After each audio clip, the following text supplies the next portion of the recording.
Indy Mogul.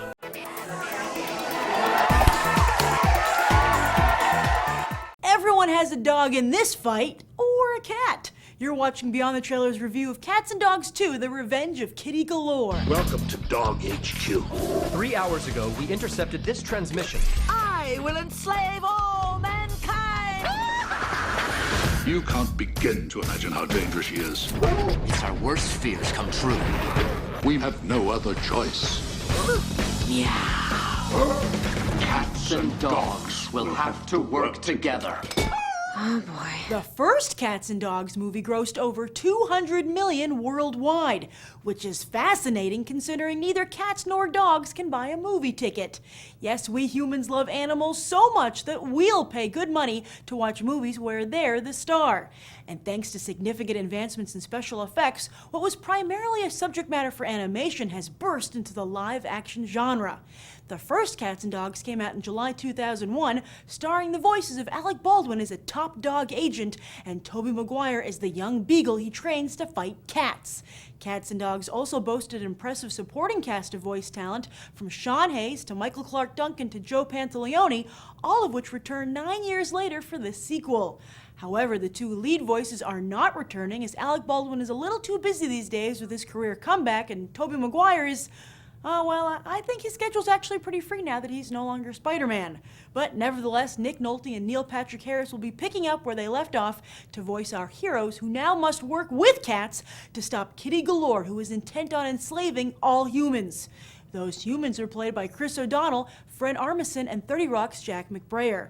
Furthermore, in a classy move, Warner Brothers is showcasing classic animal stars Wile E. Coyote and Roadrunner in an all-new cartoon short before the movie. And all of this is in 3D.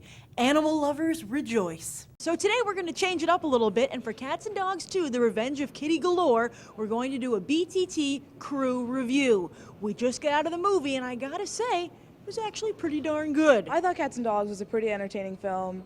I'd probably like it more if I liked cats and dogs in real life, but... When the movie starts, you're going to feel like you're in a James Bond movie, and then you'll realize that it's not naked women dancing around, but cats and dogs. I would pretty much say this is Austin Powers for cat and dog lovers. You could cut the sexual tension in the movie with a knife. Although it was a pointless love, because cats and dogs just can't be together that way. Like, the villains were the best in this movie, so I'm on the side of, I guess, cats. The cats had the best characters, and also when they were animated the best, and they just did some funny stuff, and I like silly cats. I was amazed at all the stuff those animals could do without opposable thumbs. You know, short of actually getting cats and dogs to talk and operate gadgets, I think this is as good as you're going to do in a movie. Very good special effects, very good design, lots of good in-jokes. Keep your eyes peeled for writing on the wall and stuff. It had many throwbacks to R-rated films that kids won't get, but adults can totally laugh over. It was hilarious. Cats and Dogs 2, and I didn't see the original one, but this one is definitely a step above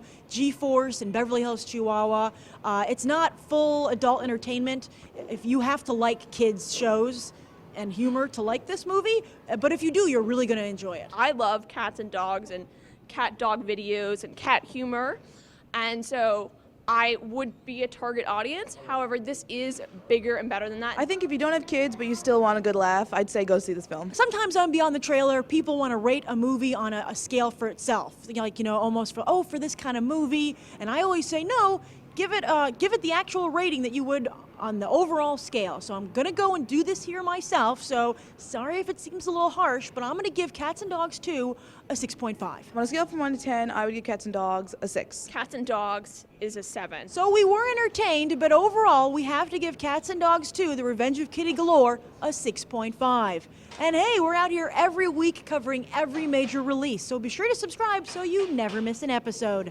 I'm Grace Randolph, reporting from AMC Empire 25, and I hope you'll go beyond the trailer for these other top movies.